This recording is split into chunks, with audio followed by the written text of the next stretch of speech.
Let's say I'm factoring out an imaginary number, shh, and I end up with a 2 times a 2 times a 2 times a 3 times a 5 times a 5. How would I write that, Miss Werner? 2 cubed times 3 times 5 squared. That's right. 2 cubed, because there's 3 2's. How many 3's are there? 1. Just 1. So I'm not going to do anything about that. Mr. Glazer. How many 5's are there? 2. So 5 squared. So when you factor out a number, then the exponent is determined by how many there are of that particular number. Okay, now I heard somebody say my name. Is there a question here? No? Okay. No, I'm not worried about that right now. I know some of you are struggling with what to do with the factors when you have them. So again, here's an imaginary number. Here's my factors. And I want you to tell me what it would be.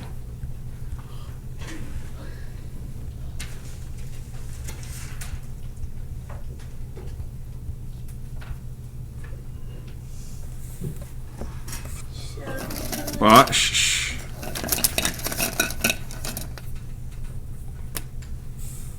All right, Mr. Leboutier, how would you write that out?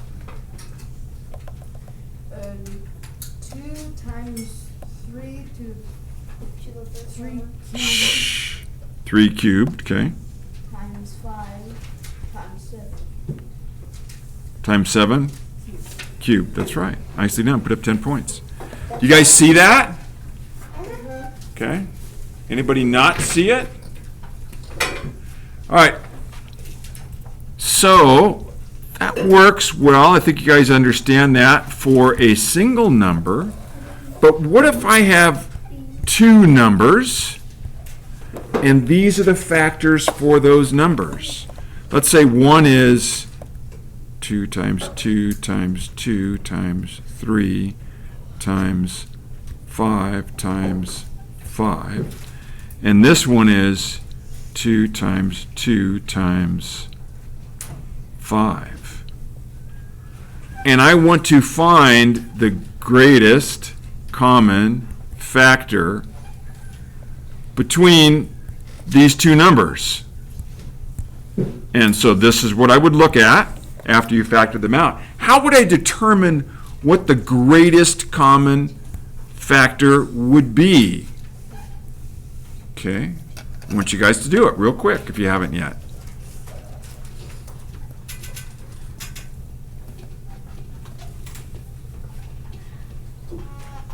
So if you know how to figure out the greatest common factor, raise your hand nice and high. Okay, put your hands down. If you think you know but you're not sure, raise your hand nice and high. Okay, put your hands down. If you're like, I have no idea, Mr. Glazer, raise your hand. Okay, all right, good. All right, so let me pull a stick here, see if they know. Mr. Williams, I think you had your hand up. How would you do it? Do you know? No? Okay. Mr. Alcama. 2 to the second power then? Well, let's do it. Yeah, maybe I jumped ahead here. Let's do this. Let's first write these in exponent form. So this is going to be 2 to the what? Third times what? 3 Times what? 5 squared. Good. What's this one over here going to be? 2 squared. 2 squared times 5. Now, here's what we're going to look at. Do they both have 2's? Yes. Yes, they do. Which one's smaller? 2 squared. 2 squared. So I'm going to put down 2 squared times. Do they both have 3's? No. Do they both have 5's? Yes. Yeah, they do.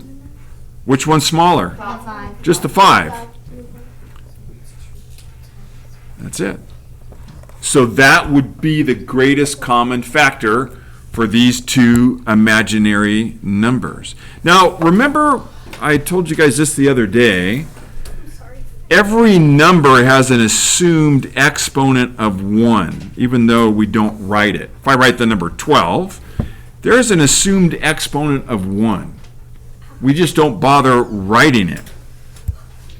So this 5 here, whoops, has an assumed exponent of 1. That's the smaller of the two, and that's the one we would use. Okay? Questions on this? Anybody? Yeah.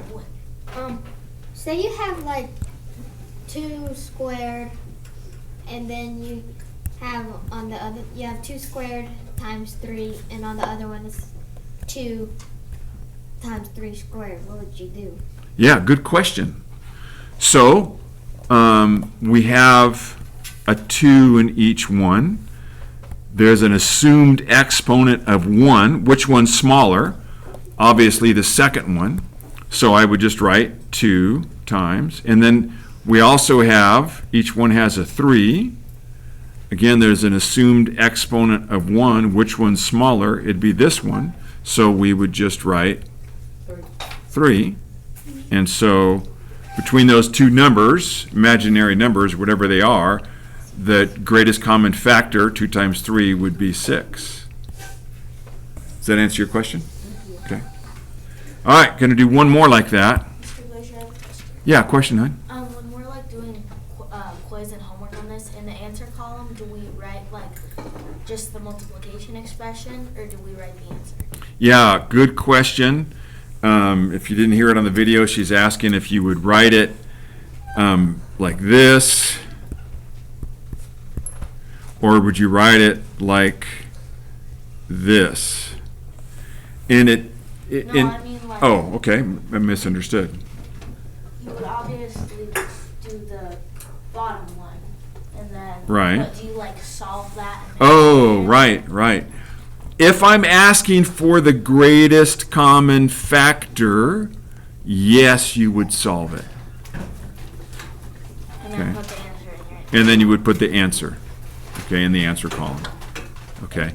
I think if I was asking for the greatest common factor and somebody wrote this, I would give them partial credit, assuming it was correct. But when I'm asking for the greatest common factor, you should end up with, a whole number. Okay? Other questions?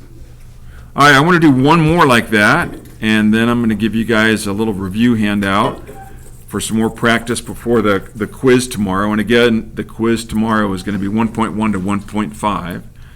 So again, I've got some imaginary numbers, 3 imaginary numbers, because you guys have done a few problems now where you have to figure out the greatest common factor.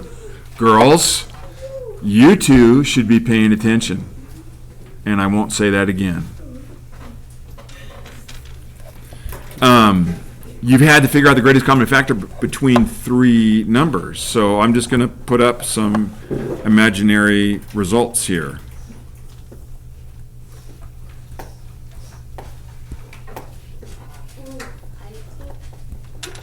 Okay, so do the first one that I just wrote down. Now do this one. Wait, what are we doing? You're figuring out the greatest common factor.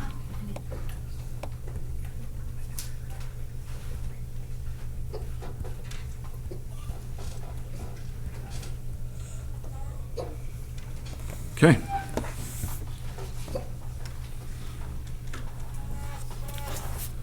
So there's only 3 of them? Just 3. Yep, I think that's the most you've had to do so far is just 3 numbers. Commonly 2. I'm pretty sure I've got one on the quiz that's 2 numbers.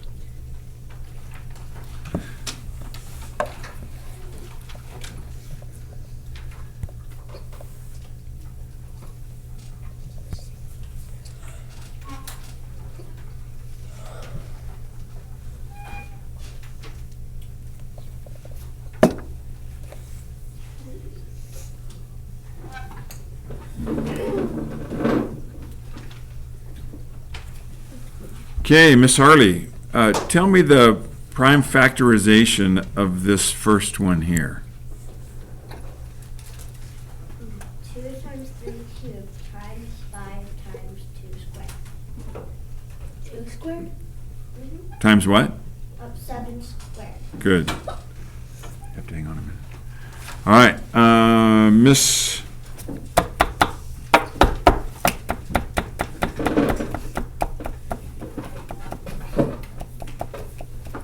Yeah, Miss Russell. Do the last one for me.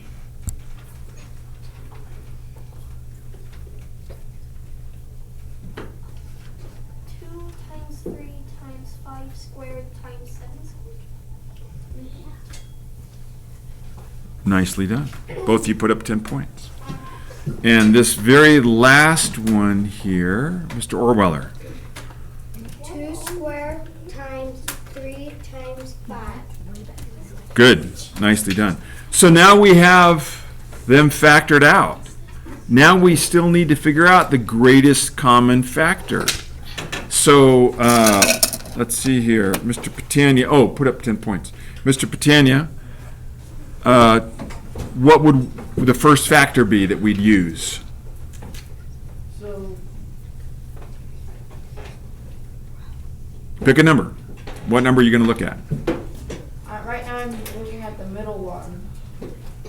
Well, you got to look at all three. I know, right now I'm gonna compare the left and the middle and get that. When I did that one, I got 3, 2, 5, but now I'm gonna see that to. So what I would do is I'm going to look at the first number in the first one, and there's a 2. Is there a 2 in the second one? Yep. Yeah. Is there a 2 in the third one? Yeah. So the fact that all three of them have a 2 tells me I am going to use 2. Now the question is, what's the smallest 2? Just 2. Not 2 squared, it's just going to be 2. So 2 times. All of them have a All 5. right, all right, hang on. All right. There we go. Mr. Conyers, what's the next number you'd look at? The 3? Yeah, I would. I mean, you always want to order them from smallest to largest. So there's a 3 there, there's a 3 there, and a 3 there. What's the smallest 3, Mr. Conyers? Just the It's just a 3. Okay, times. All right, put up 10 points. Mr. Lesueur.